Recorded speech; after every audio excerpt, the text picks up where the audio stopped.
loin de cette fameuse île du diable.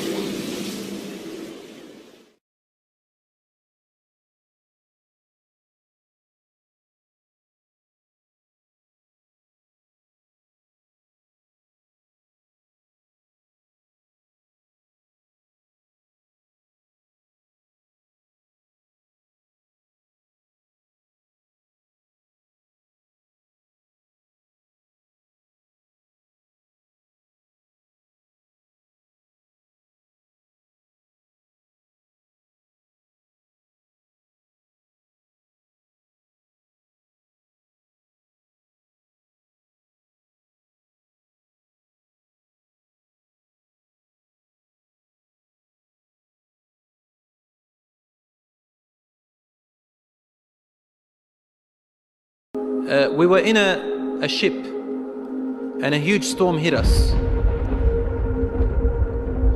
and we were lost until our ship reached an island. وقال يا قومنا أبغي غاسلا حذقا حرا أديبا أريبا عارفا فطني فجاءني رجل منهم فجردني من الثياب وأعراني وأفردني وأودعوني على الألواح منطرحا وصار فوقي خرير الماء ينظفني وأسكب الماء من فوقي وغسلني غسلا ثلاثا ونادى القوم ¡Está demasiado oscuro! ¡Espera! ¡Puedo ver tierra! ¡Veo la costa! ¡Es una isla!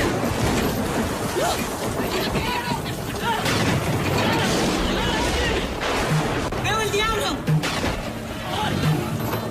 ¡Esta isla está protegida por el diablo!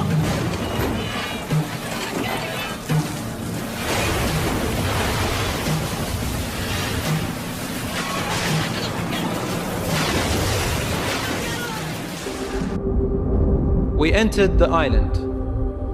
He says, a beast came to us on this island. It had so much hair on it that we could not tell the front from its back. Which was its head, which was its tail. We don't know. And we said, Waylaki ma anti. Woe to you, what are you? Never seen a creature like you before. And she spoke. The beast said, Ana al-Jassasa. They said, وَمَا الْجَسَّاسَ? What is this al-Jassasa? And then the beast said, أَيُّهَا الْقَوْمِ People, انطلقوا إلى هذا الرجل في الدير. Come to this man who is waiting for you in a dair. A dair was known in those days as being like a place where people used to worship. And he said, there is a man who is waiting for your news anxiously. They said, we ran away from the beast immediately thinking it was a jinn. We entered this hut that was set for worship. And suddenly we saw in front of us a person, a man who was the biggest in build that we have yet to have seen. His arms were wrapped to his neck with chains like this.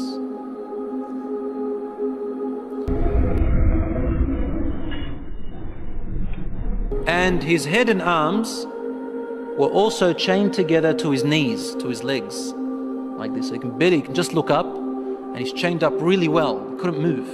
We said, what are you? And he said, you are able to hurt me because I'm chained up. So it's my right to ask, who are you first? They said, very well.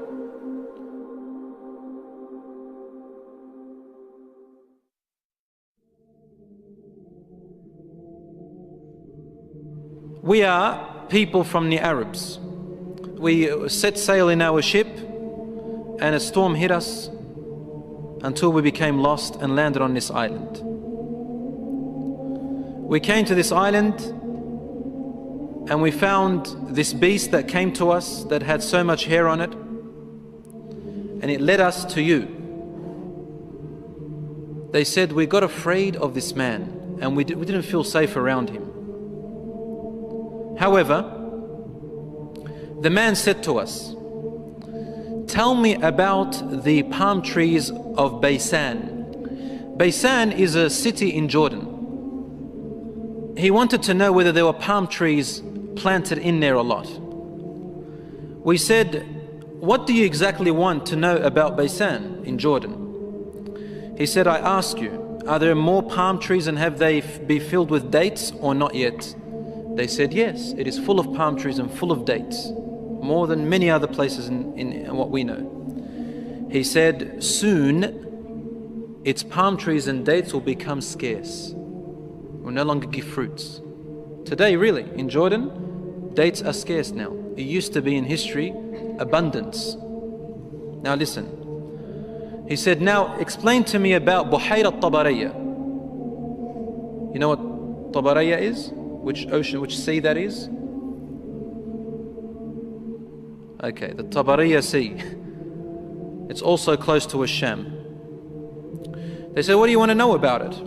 He said, does it have water in it? They said, yes, there's lots of water. He said, soon its water is going to go away. It's not going to exist anymore. Durant les mois les plus secs de l'année, le Moyen-Orient doit se confronter à l'une de ses plus graves pénuries d'eau. Le niveau des trois principales sources d'Israël, le lac de Tibériade ainsi que les équifères côtiers et montagneux, sont arrivés au niveau le plus bas jamais atteint jusqu'ici. Tous les trois sont au-dessous de la ligne rouge, ligne d'alerte. Il est alors recommandé d'arrêter le pompage de ces réserves. חצינו לפני מספר ימים את הקו האדום התחתון של הכנרת שהוא מינוס 213. היום אנחנו למעשה במינוס 213.07 נכון להבוקר.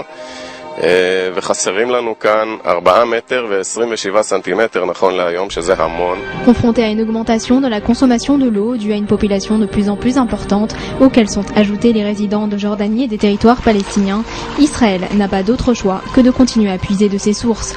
Cependant, si l'État hébreu persiste, le niveau de l'eau atteindra bientôt la ligne noire, le point de non-retour, où le pompage conduirait à des dégâts graves et irréversibles.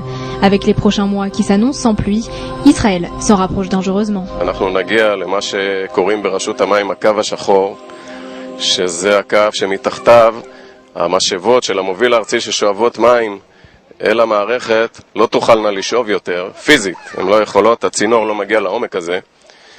ואני לא רוצה לחשוב על מה יקרה אם אפילו יאריכו את הצינורות וינסו לשאוב פחות מהמפלס מהקו השחור הזה, כי אז באמת אנחנו עלולים להיכנס למצב של נזקים בלתי הפיכים לכנרת, של חוסר יציבות, של פריחה לא מבוקרת של הצות, וזאת תהיה דרך שאין בה חזרה. Israël est depuis des années au courant de ces problèmes de pénurie d'eau et a investi des millions de dollars dans des techniques avancées de désalinisation et dans des recherches de recyclage. Cependant, il nous est permis de se demander comment l'État hébreu a pu arriver à un point si critique et quelles sont les futures précautions afin d'éviter qu'une telle catastrophe se reproduise. Well, it's not possible to decide if next year will be a droughted year or a very successful year. What we can do is desalinate seawater. We are planning to desalinate approximately 600 million cubic meters until 2013, and until 2020 we'll desalinate more than 750 million cubic meters per year. We recycle now approximately 70% of the sewage in Israel, and we are planning to reach it until almost 100%. Et tandis que de nombreuses personnes accusent le gouvernement israélien de cette crise, les experts affirment que le véritable problème est météorologique. De plus, selon les statistiques, les probabilités de sécheresse en Israël après 4 années consécutives de pénurie d'eau sont estimées à moins de 2%. Le porte-parole de l'autorité nationale de l'eau a souligné que la météo n'était pas l'unique facteur, la diminution de l'eau est également le résultat du réchauffement de la planète. And truly today, the water has gone drier than before. Sur cette carte, on peut repérer Israël, la Cisjordanie et la bande de Gaza, les 2 territoires palestiniens, au nord le Liban, à l'est la Syrie et la Jordanie, au sud le Sinaï égyptien et l'Arabie saoudite, et entre ces 2 pays, le golfe d'Aqaba, donnant sur la mer Rouge. Ces limites de souveraineté sont importantes à retenir car ce sont les imbrications de ces frontières, de la localisation des ressources en eau et des habitants sur place qui aident à comprendre la complexité de l'accès à l'eau dans cette région. D'abord, si on considère la disponibilité en eau douce par État, exprimée en mètres cubes par personne et par an, on est en situation de confort lorsqu'on dispose de plus de 2500 mètres cubes par personne et par an. Or, pour ces États du Proche-Orient, régions arides et semi-arides, les habitants sont soit en situation de vulnérabilité, soit en situation de stress hydrique, lorsqu'ils disposent de 1000 à 1700 mètres cubes par personne et par an, soit en situation de pénurie avec moins de 1000 mètres cubes par personne et par an. Il faut considérer deux types de ressources en eau ici. Les eaux de surface, c'est-à-dire les lacs et les fleuves, et les eaux souterraines, c'est-à-dire les aquifères. Regardons d'abord les fleuves en commençant par le Jourdain et ses affluents. Voici le mont Hermon, qui surplombe le plateau du Golan, et de là naissent trois rivières, le Hasbani, le Banias et le Dan, seule rivière parmi les quatre affluents à prendre sa source en Israël. Le Jourdain, une fois formé, traverse la vallée qui porte son nom, puis le lac de Tibériade. Ensuite, il est rejoint par le Yarmouk, qui prend sa source côté Syrie, et forme une partie de la frontière syro-jordanienne, puis la frontière israélo-jordanienne, jusqu'au Jourdain. Et à cause de nombreux prélèvements, le Jourdain devient ensuite un simple filet d'eau lorsqu'il rejoint son point bas dans la mer Morte, 250 km plus loin. Voilà donc la configuration hydrique régionale. Mais compte tenu de la configuration politique régionale, le Jourdain est une ressource parfaitement transnationale, commune à la Syrie, à Israël, à la Cisjordanie et à la Jordanie. Or, la gestion des eaux a toujours été pour Israël une question de sécurité nationale. En 1964 s'achève la construction du grand aqueduc national qui vient, à partir du Jourdain, transférer du nord du pays vers le désert de Negev au sud une partie des eaux disponibles. L'aqueduc vient donc prélever chaque année 320 millions de mètres cubes du Jourdain en amont du lac de Tibériade. De l'autre côté, Liban, Syrie, Jordanie prévoient eux aussi des canaux de dérivation des affluents du Jourdain. Un premier projet prévoit le détournement du Hasbani et du Banias vers le Yarmouk et la construction d'un barrage à Moukheiba, à la frontière syro-jordanienne. Or, entre 1965 et 1967, plusieurs opérations militaires israéliennes détruisent les chantiers en Syrie et en Jordanie afin de contrer ces projets qui viendraient limiter les capacités hydriques destinées à Israël. Et c'est dans ce contexte régional déjà très tendu autour des questions liées à l'eau qu'a lieu, en juin 67, la guerre des 6 jours. Alors on a souvent parlé de la guerre de 1967 comme de la première guerre de l'eau. Or, les enjeux hydriques nationaux et régionaux n'étaient ni la cause ni les seuls enjeux. Les conflits militaires ont des coûts beaucoup trop élevés pour être menés simplement pour de l'eau, et la guerre des 6 jours répondait à d'autres préoccupations stratégiques. En revanche, pour Israël, les gains territoriaux de la guerre de 67 ont largement dessiné le contexte hydropolitique que connaît ce pays aujourd'hui, puisque 57% des ressources en eau d'État hébreu proviennent de territoires situés à l'extérieur des frontières d'avant 67. Avec l'occupation du territoire syrien du Golan, c'est le lac de Tibériade et certaines sources du Jourdain qui basculent sous l'autorité israélienne dans les territoires occupés en Cisjordanie. Cela permet l'accès à la rive droite du Jourdain et aux nappes souterraines. Alors justement, voyons maintenant comment Israéliens et Palestiniens se partagent les aquifères. Le système à cheval entre Israël et les territoires palestiniens est complexe. Il y a deux aquifères principaux, l'un côtier et l'autre montagneux et central. Donc rapprochons-nous de l'aquifère montagneux qui se partage lui-même entre l'aquifère occidental, c'est le plus important, il se recharge en territoire palestinien, mais l'écoulement naturel des eaux se fait vers l'ouest, donc vers le territoire israélien. On voit sur la carte les puits israéliens localisés au-delà de la ligne verte de 1967.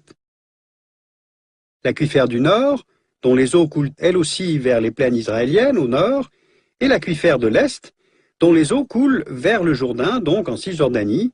Vous voyez les principaux puits palestiniens, mais également les points d'eau qui servent à l'approvisionnement des colonies israéliennes. Ces trois aquifères communs recèlent environ 700 millions de mètres cubes par an, soit le double de ce que prélève l'aqueduc national dans le Jourdain. Mais ce chiffre est très discuté, en fait, parce qu'il vient des services hydrologiques israéliens. Les aquifères cisjordaniens sont gérés en partie par Mekorot, la compagnie hydraulique nationale israélienne. Donc cela veut dire que celui qui fait le calcul de la statistique est en même temps celui qui décide du partage. Donc certains estiment que la compagnie nationale israélienne, chargée de la gestion de l'eau, pourrait volontairement fournir des chiffres un peu plus bas que la disponibilité réelle, puisqu'après tout, il revient à l'État d'Israël de décider de la part de l'eau qui sera attribué aux Palestiniens. De toute façon, les prélèvements effectués par les Palestiniens représentent 20% de ces ressources, les Israéliens ayant accès donc au reste. De plus, la construction ou la réparation des puits dans l'aquifère palestinien sont contrôlés et nécessitent une autorisation militaire spéciale. Regardons maintenant côté Gaza. L'aquifère côtier, commun à Israël et Gaza, dispose d'un total d'environ 500 millions de mètres cubes par an, dont 10% se retrouvent sous la bande de Gaza. Cette nappe est soumise depuis longtemps à des pompages excessifs. La rivalité politique entre le Hamas et le Fatah rend très difficile la bonne gestion de cette ressource. Et résultat, l'aquifère n'a pas le temps de se recharger, comme on dit. Il descend d'environ 15 cm par an. Les eaux sont de mauvaise qualité, de plus en plus salinisées, car la nappe est toute proche de la Méditerranée. Retournons sur un plan large de la région pour comprendre les répartitions. D'après le dernier rapport sur le développement humain des Nations Unies, consacré aux questions de l'eau, la consommation moyenne par an par habitant est de 60 mètres cubes pour les habitants vivant en territoire palestinien, 300 mètres cubes en Israël, 600 mètres cubes par habitant et par an pour la consommation des colons israéliens installés en Cisjordanie, et elle était d'environ 1000 mètres cubes pour les colons qui étaient installés à Gaza avant le retrait unilatéral de 2005. Voilà, on l'a compris, le partage des ressources disponibles est donc très inégal, malgré les négociations des accords d'Oslo de 1993 et 1995, signés entre Israël et les Palestiniens sous l'égide des États-Unis. L'organisme mis en place par les deux parties après Oslo, le Joint Water Committee, fonctionne mal, et les disparités sont importantes également pour les prix de vente de l'eau, comme on peut le voir sur ce graphique des tarifs appliqués en Cisjordanie.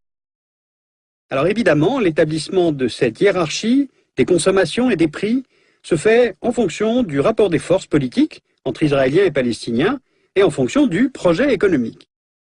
En Israël, 57% de ses ressources en eau sont consacrées à un usage agricole, 6% pour l'industrie et 37% pour les usages domestiques. Côté palestinien, la production agricole concentre environ 80% des ressources en eau disponibles. Donc, ne serait-ce que du point de vue de la consommation d'eau pour l'irrigation, Israël n'a pas vraiment intérêt à ce que l'économie palestinienne se relève et se développe, sans même parler d'un éventuel futur État palestinien qui remettrait inévitablement en question le partage des ressources hydriques gérées et exploitées actuellement par Israël. Autre élément qui accroît le clivage entre Israël et Palestine autour de l'eau, c'est le différentiel technologique. Un programme de construction d'usines de dessalement sur la côte méditerranéenne a été lancé en 2000. Aux usines existantes de Ashkelon et Palmachim s'est ajoutée en 2010 celle de Hadera. Hadera, c'est la plus grande usine de dessalement du monde. Elle fonctionne avec la technologie dite d'osmose inversée, qui est plus complexe technologiquement, plus chère à l'investissement, mais moins consommatrice d'énergie. Et puis, il y a le projet de Canal de la Paix, dont l'étude a été lancée il y a quelques années et qui cherche à réagir au constat suivant. La mer Morte, on le voit ici, a perdu 30% de sa superficie depuis 1960 et l'on prévoit sa quasi-disparition d'ici 2050. L'apport des fleuves de l'amont convergeant vers la mer Morte était à l'origine de 1350 millions de mètres cubes par an. Or, avec les prélèvements israéliens sur le Jourdain et syriens et jordaniens sur le Yarmouk, aujourd'hui, l'apport n'est plus que de environ 300 millions de mètres cubes. Eh bien, le canal capterait l'eau de la mer Rouge, il serait long d'à peu près 180 km, et il irait reverser cette eau dans la mer Morte, après utilisation dans l'irrigation et des usines hydroélectriques, les bénéficiaires étant, s'ils parviennent à s'entendre, Israël, les territoires palestiniens et la Jordanie. Then he asked them, he said, tell me about Zaghar fountain. Zaghar fountain, probably about 3 days' journey if you wanted to walk away from Jerusalem, Beit al-Maqdis, that's where that fountain is. So basically in what we call Israel today. They said, what do you want to know about this fountain? He said, well, is there a large fountain and do people plant a lot of vegetation around it and it gives a lot of water yet? They said, yes, it's got a lot of water and its people plant a lot. Tell me about a prophet who is ummi, who is illiterate, cannot read or write. What has he done? They said he has come out in Mecca and now he lives in Yathrib, in Medina. He asked them, have his people fought him? They said yes. He said, what did he do? They said, he was driven out by his own people. But he went to another Arab, the Yathrib people and those who embraced Islam with him, and they obeyed him. This man said to them, really? Has that really happened? They said yes. He said, أَمَا إِنَّ ذَاكَ خَيْرٌ لَهُمْ أَن يُطِيعُوهُ. He said, behold, it is better for those people who obey him to keep on obeying him. He's actually supporting the Prophet ﷺ. وَإِنِّي مُخْبِرُكُمْ عَنِّي. Now I'm going to tell you about myself.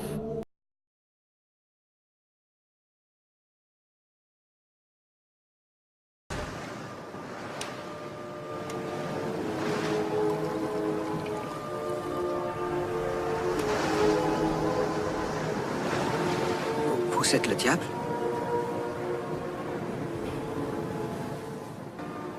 C'est moi qui ai fait venir ton navire sur cette île. Vous l'avez fait venir? Pourquoi?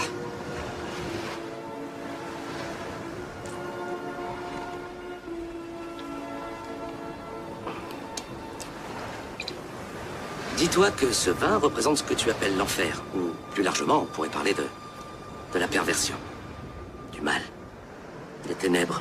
Et il est là, ce mal. Il tourne dans la bouteille, incapable d'en sortir, parce que s'il en sortait, il se répandrait. Parce que s'il en sortait, il se répandrait. Le bouchon, c'est cette île. C'est la seule chose qui soit capable de maintenir les ténèbres à leur place, de les empêcher de sortir. فلا أدع قرية إلا هبطتها في 40 ليلة. He said, there wouldn't be a village or a city or a place on earth except that I would have reached it, all in 40 days. The whole world in 40 days. غير مكة وطيبة. All except two places, Mecca and Tiba, Medina. فهما محرمتان علي كلتاهما. He said, they are both forbidden for me to enter. Now when we say he enters, it means he conquers, takes over. He owns it. كلما أردت أن أدخل واحد, he goes, every time I wanted to come into one of them, an angel will stand guard holding a sword, and he will prevent me from entering Mecca and Medina.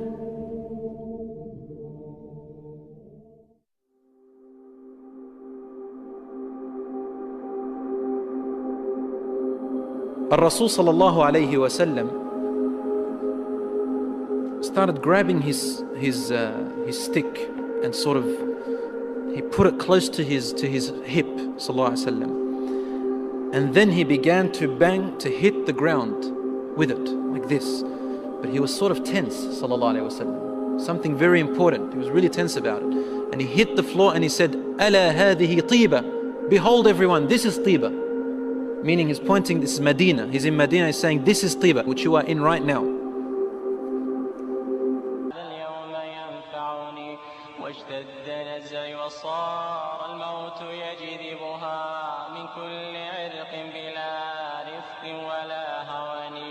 واستخرج الروح مني في تغررها وصار ريقي مريرا حين غررني وغمضوني وراح الكل وانصرفوا بعد الإياس وجدوا في شرى الكفن وقام من كان حب الناس في عجل نحو الموسن ياتني يوسنني وقال يا قومنا ابغي غاسلا حذقا حرا أديبا نريبا عارفا فطني فجاءني رجل منهم فجردني من الثياب وأعراني وأفردني وأودعوني على.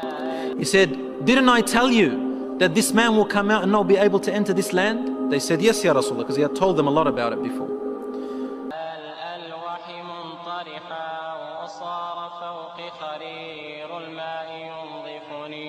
وأسكب الماء من فوقي وغسلني غسلا ثلاثا ونادى القوم بالكفن وألبسوني ثيابا لا كمام لها وصار زاد حنون حنطني وأخرجوني من الدنيا. He said, the hadith of Tamim al-Dari wallahi amazed me as he told me about him. Because it's the same as what I used to tell you about Mecca and Medina. Behold, Ad-Dajjal is somewhere near the oceans, on an island somewhere towards the east of Medina. And the Prophet said, alayhi salatu wasalam, that Dajjal is going to land outside of Medina, in a salty, marshy land outside of Medina.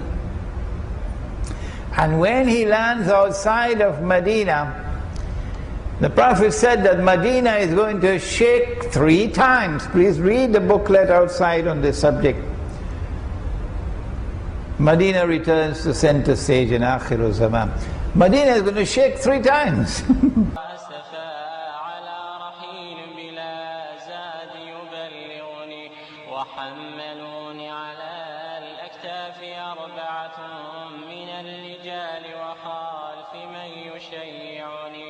وقدموني إلى المحراب وانصرفوا خلف الإمام فصلى ثم ودعني. صلوا علي صلاة لا ركوع لها ولا سجود لعل الله يرحمني. وأنزلوني إلى قبري على مهل وقدموا واحدا منهم يلحدني. وكشف الثوب عن وجهي لينظرني وأسبل الدمع من عينيه يغرقني. فقام محترما بالعزم مشتملا وصفف اللبن من فوق وفارقني. وقال هلوا عليه الترب واغتنموا حسن الثواب من الرحمن ذي المنن. في ظلمة القبر لا أم هناك ولا أب شفيق ولا أخ يؤنسني. وهالني صورة في العين إذ نظرات من هول مطلع ما قد كان أدهشني. من منكر ونكير ما أقول لهم قد هالني أمرهم جدا فأفزعني. وأقعدوني وجدوا في سؤالهم. Medina is going to shake 3 times. And every kafir and every munafiq is going to be thrown out. And they'll go and join Dajjal. I don't know how many are going to be left in Medina after that.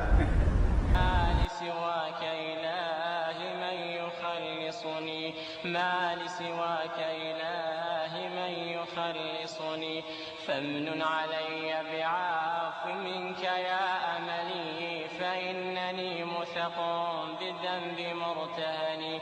فامنن علي بعفو منك يا أملي فإنني مثق بالذنب مرتهني.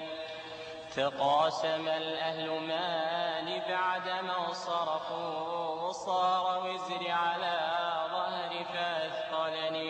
واستبدلت زوجتي بعلا لها بدني وحكمته على So Allahu A'lam, Ad-Dajjal will first arise in Ash-Sham, in the Middle East area, which gives a lot of, sense that the Jews will be the first to follow him because they are waiting for their Messiah to come. They don't believe that Isa alayhi salam was it, and they don't want to accept Muhammad sallallahu alayhi wasallam. So they'll be the first to follow Ad-Dajjal.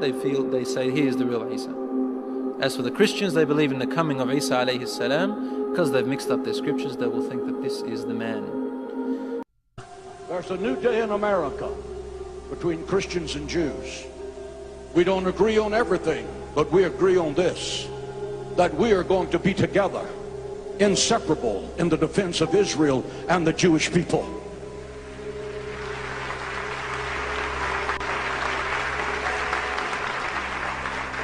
Nous pouvons compter sur des millions de personnes dans l'organisation. Il y a plus de 22 000 chefs spirituels et certains d'entre eux ont des listes d'envoi de plus d'1,5 million de noms.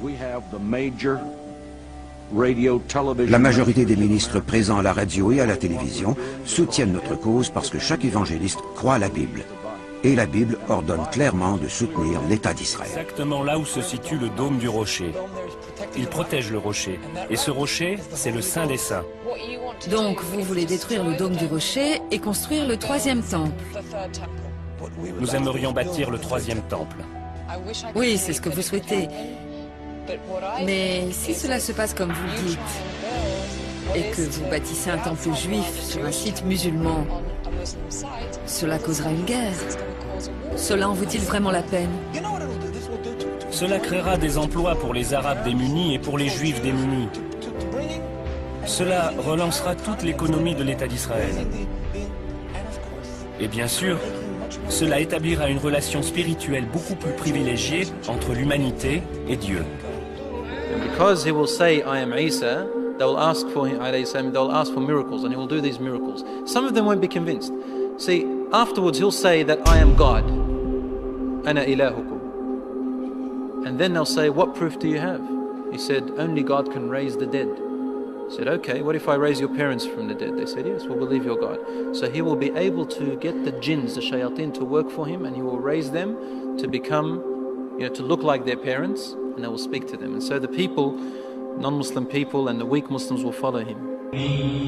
ليس الغريب غريب الشام واليمن إن الغريب غريب اللحد والكفن إن الغريب له حق لغربته على المقيمين في الأوطان والسكن لتنهرن غريبا حال غربته الدهر ينهره بالذل والمحن سفري بعيد وزاد لن يبلغني وقوتي ضعفت والموت يطلبني ولي بقايا ذنوب لست أعلمها الله يعلمها في السر والعلن ما أحلم الله عني حيث أمهلني وقد تماديت. Le coup le plus rusé que le diable ait jamais réussi, ça a été de faire croire à tout le monde qu'il n'existait pas.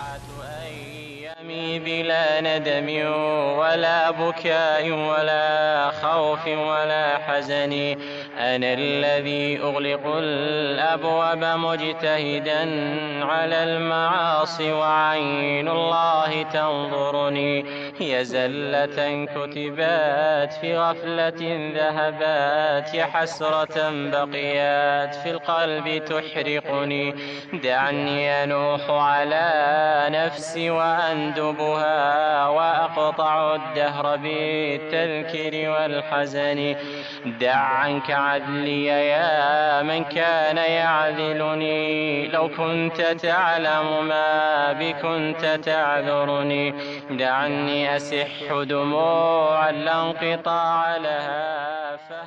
Les gens parlaient de l'ère du Verseau, qui est une ancienne tradition égyptienne, la tradition de Thoth.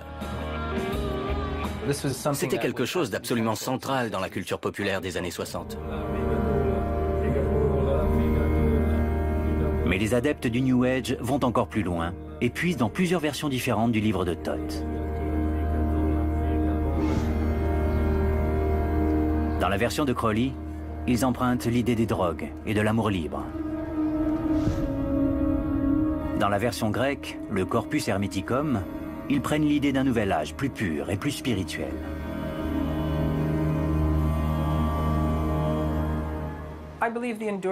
Je pense que si la figure du dieu Thoth fascine depuis si longtemps, c'est parce que ses idées, sa philosophie sont liées à l'idée que nous avons une vie plus profonde, plus complexe et plus mystérieuse que ce que les versions officielles de la science ou de l'Église veulent bien nous dire.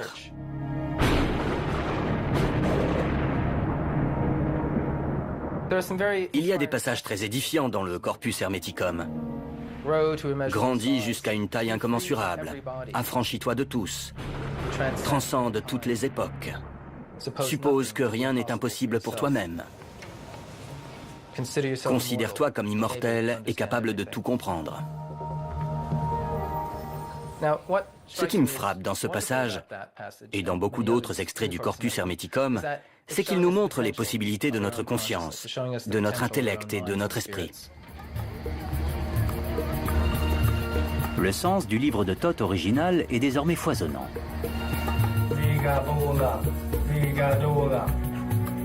Il existe 4 versions possibles du livre de Thoth.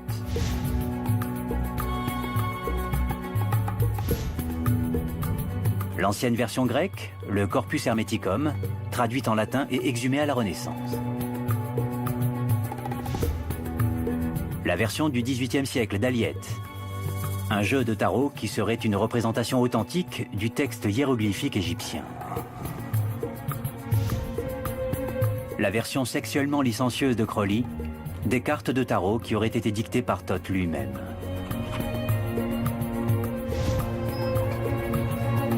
Et une version des années 60 qui associe plusieurs versions antérieures et représente un concept encore différent.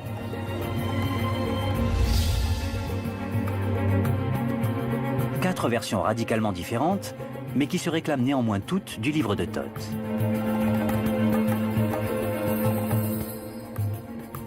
Comment un seul livre peut-il produire des interprétations aussi opposées? L'une d'entre elles représente-t-elle réellement l'original? De récentes découvertes ont permis pour la première fois de révéler la vérité au sujet du livre de Thoth.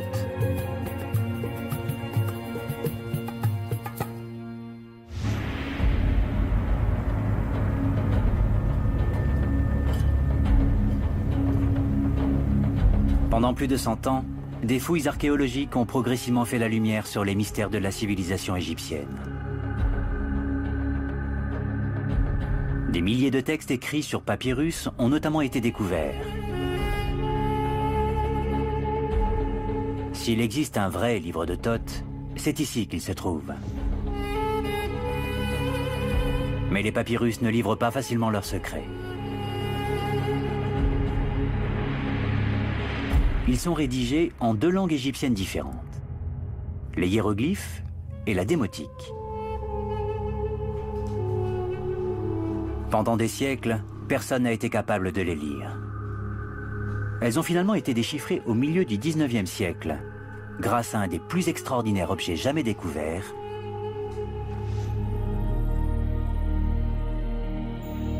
la pierre de Rosette. Cette pierre porte des inscriptions en 3 langues différentes. En hiéroglyphe, en démotique et en grec ancien.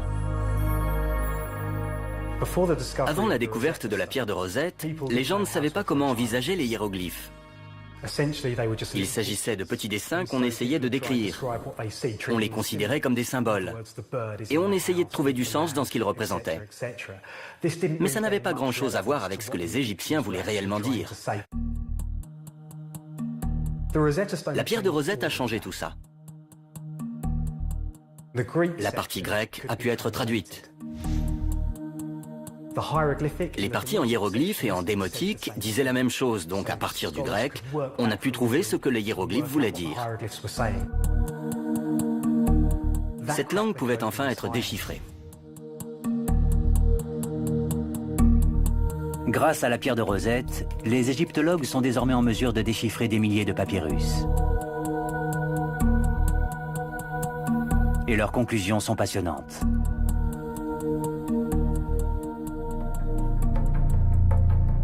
En assemblant et en traduisant divers fragments, les égyptologues ont trouvé des références explicites au livre de Thoth. Et il y a également des références à la magie.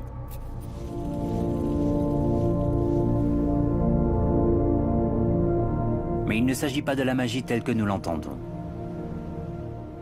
Les gens pensaient que c'était un miracle que la Lune ne tombe pas sur la Terre, ou même le Soleil, et qu'il y ait un changement entre le jour et la nuit. La magie du livre de Thoth ne permet donc pas de prédire l'avenir.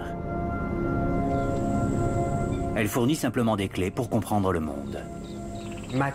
La magie est la façon dont on arrive à comprendre le monde invisible. Le passage des saisons, le jour qui se transforme en nuit, puis à nouveau en jour, les maladies, toutes ces choses pour lesquelles on ne peut pas désigner de cause précise. On pouvait être vivant un jour et mort le lendemain, Et c'est pour ça que les gens cherchaient des explications partout où ils pouvaient en trouver.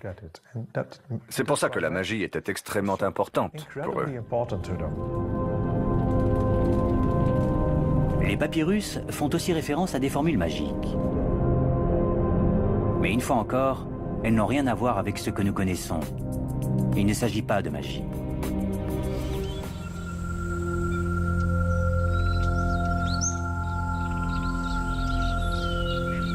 Une formule magique, cataloguée par les égyptologues sous le numéro 15, dit « Puisse-t-il que je voie le disque solaire et la lune tous les jours ?»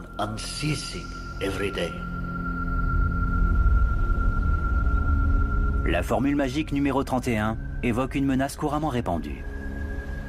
Bas en retraite. Bas en retraite, crocodile. N'essaie pas de m'attaquer à nouveau, car je vis grâce à ma magie.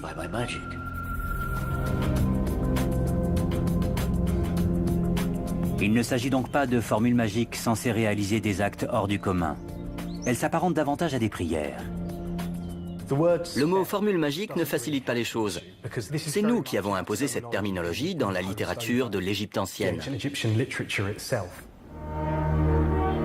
Cela veut-il dire que toutes les interprétations du livre de Thoth impliquant de la magie et des pouvoirs surnaturels sont erronées?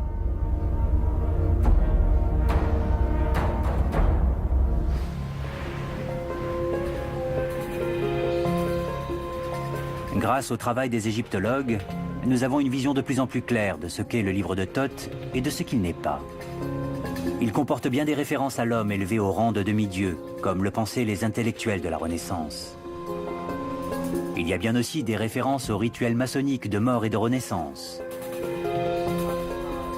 Ces éléments indiquent donc que le corpus herméticum grec contenait effectivement certaines parties du savoir original égyptien. Mais dans les papyrus, il n'y a aucune référence au tarot ou à l'imagerie des cartes de tarot. Les notions de libre arbitre et d'amour libre développées par Crowley sont elles aussi absentes. Les égyptologues n'ont rien trouvé non plus en rapport avec les rituels du mysticisme New Age. Tous ces concepts sont de pures inventions. Mais ces papyrus nous livrent d'autres informations qui sont d'une importance cruciale.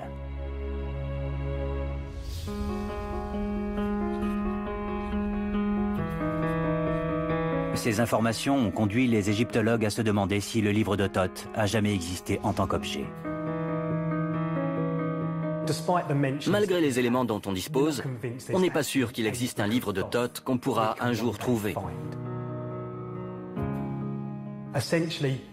Les références à ce livre semblent être des métaphores pour l'ensemble de la littérature religieuse de l'Égypte ancienne.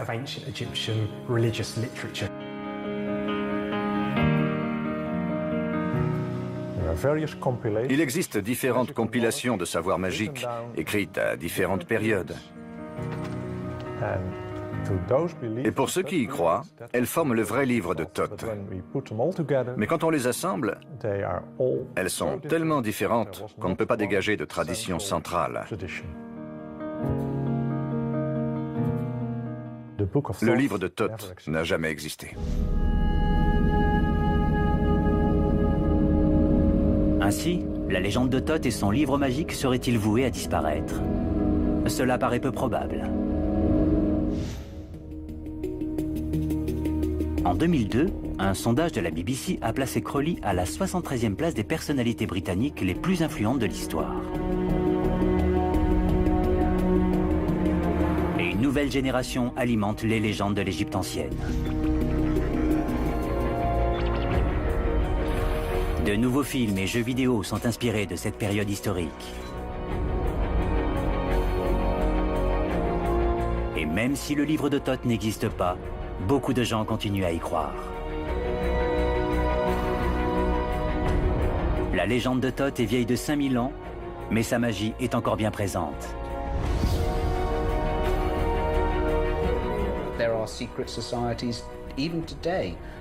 Il existe des sociétés secrètes qui considèrent encore aujourd'hui Thoth comme le mystagogue typique, le dieu qui nous initiera au mystère. et nous mènera à la conscience. يسح دموعا لا انقطاع لها فهل عسى عبرة منها تخلصني دعني أسح دموعا لا انقطاع لها فهل عسى عبرة منها تخلصني كأنني بين كل الأهل منطرحا على الفراش وأيديهم تقلبني وقد تجمع حولي من ينوح ومن يبكي علي وينعاني ويندبني وقد أتوا بطبيب كي يعالجني ولم أرى الطب هذا اليوم ينفعني واشتد نزعي وصار الموت يجذبها من كل عرق بلا رفق ولا هوان واستخرج الروح مني في تغرغرها. La République, pour s'établir, a besoin de former sa propre religion, qu'ils vont appeler d'ailleurs, ça c'est un paradoxe incroyable, en tout cas une surprise, c'est un étonnement pour moi, jeune chercheur. Alors, nous devons faire attention à nous attaquer aussi aux consciences.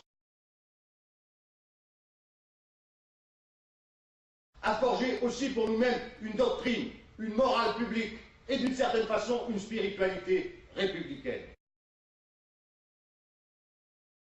Elle s'est appelée la laïcité. La laïcité. Claude Bartolone, président de l'Assemblée nationale. Le débat est dirigé par Jérôme Chapuis. Nous sommes de retour dans le grand studio d'RTL avec Claude Bartolone. Vous avez quelle attitude doit avoir la France face à tout cela? Intraitable sur les valeurs de la République. Intraitable. Regardez le temps qu'il a fallu pour faire accepter à la religion catholique.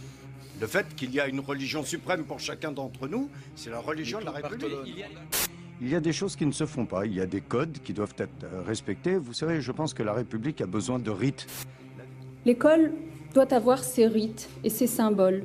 Et en premier lieu, le principe de laïcité. Le principe de laïcité qu'il faut réaffirmer.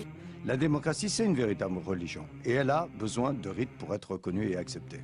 C'est une religion de la liberté, c'est une religion des droits de l'homme, c'est une religion donc de l'humanité partagée, c'est une religion de l'instruction, c'est une religion du libre examen. Elle s'appuie sur tout un courant qu'on trouve à la fois dans la Kabbale, dans l'illuminisme.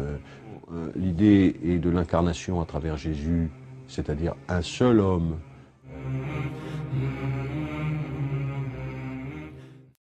Et ceux qui ont construit la laïcité ont construit la République.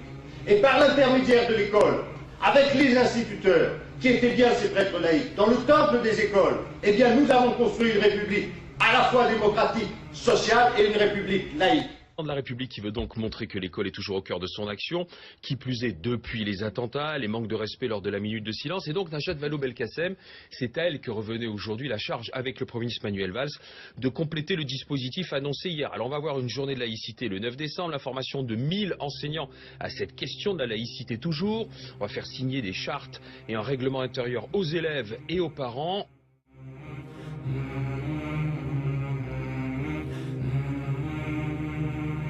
واستخرج الروح مني في تغرغرها وصار ريقي مريرا حين غررني على الأكتاف 4 من الرجال وخلف من يشيعني وقدموني إلى المحراب وانصرفوا خلف الإمام فصلى ثم ودعني صلوا علي صلاة لا ركوع لها ولا سجود لعل الله يرحمني وأنزلوني إلى قبري على مهل وقدموا واحدا منهم يلاحدني وكشف الثوب عن وجهي لينظرني وأسبل الدمع من عينيه يغرقني فقام محترما. Je vais m'entraîner pendant 1 an et si ce n'est vraiment pas possible, j'abandonne. 1 an? Mais le temps que tu reviennes, Ne t'en fais pas pour ça. Je connais un endroit où le temps passe plus lentement. 1 année s'y écoule en 1 seule journée. مشتملا وصفف اللبن من فوق وفارقني وقال هلوا عليه الترب واغتنموا حسن الثواب من الرحمن ذي المنن في ظلمة القبر لا أم هناك ولا أب شفيق ولا أخ يؤنسني وهالني صورة في العين إذ نظرات من هول مطلع ما قد كان أدهشني من منكر ونكير ما أقول لهم قد هالني أمرهم جدا فأفزعني وأقعدوني وجد في سؤالهم ما لسواك إله من يخلصني ما لسواك إله من يخلصني فامنن علي بعفو منك يا أملي فإنني مثق بالذنب مرتهني فامنن علي بعفو منك يا أملي فإنني مثق بالذنب مرتهني تقاسم الأهل مالي بعدما انصرفوا وصار وزري على ظهري فأثقلني واستبدلت زوجتي بعلا لها بدلي وحكمت على الأموال والسكن وصيرت ولدي عبدا ليخدمها وصار مالي لهم حلا بلا ثمن فلا تغرنك الدنيا وزينتها وانظر إلى فعلها في الأهل والوطن وانظر إلى من حوى الدنيا بأجمعها هل راح منها بغير الحنط والكفن خذ القناعة من دنياك وارض بها لو لم يكن لك إلا راحة البدن يا زارع الخير تحصد بعده ثمرا يا زارع الشر موقف على الوهن يا نفس كف عن العصيان واكتسبي فعلا جميلا لعل الله يرحمني يا نفس ويحك توبي واعملي حسنا عسى تجازين بعد الموت بالحسن ثم الصلاة على المختار سيدنا موضع البرق في شام وفي يمن والحمد لله ممسين ومصبحين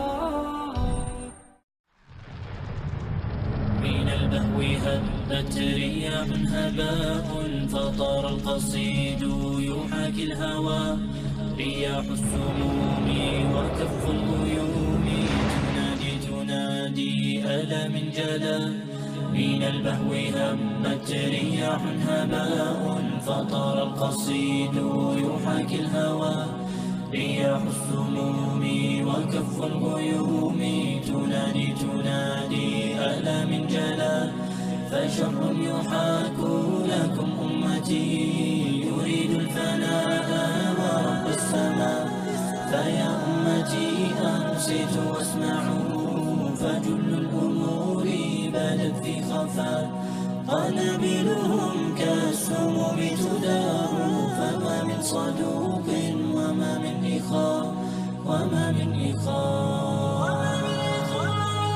بني حصاد الرصاص أتاه فما من مغيث ولا من عزاء أبي رحيم كشربة ماء طعنت فطوبى ولا من شقاء وأمي يا أمي كفاك بكاء فدينك يعلو وكل هراء وعرض استبيحا وما من رجاء سوى بإلهي مجيب الدعاء رضيعي تمزق صوت الإباء فكل يردد صوت الغناء وليلى لا تصيحوا بكم دنسوا كراماتكم أيها الأغبياء. لساني سليم وقلبي كليم وعيني صارت كفي السقاء.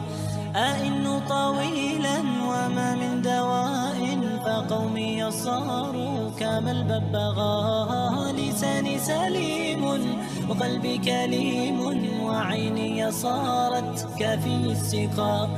أئن طويلا وما من دواء فقومي صاروا كما الببغاء. فهل حلول تعيد السريبا وأين الصمود وأين الإبان؟ ونحن ننام كأهل الرقيب وفي غفلة قد يحل البلاء.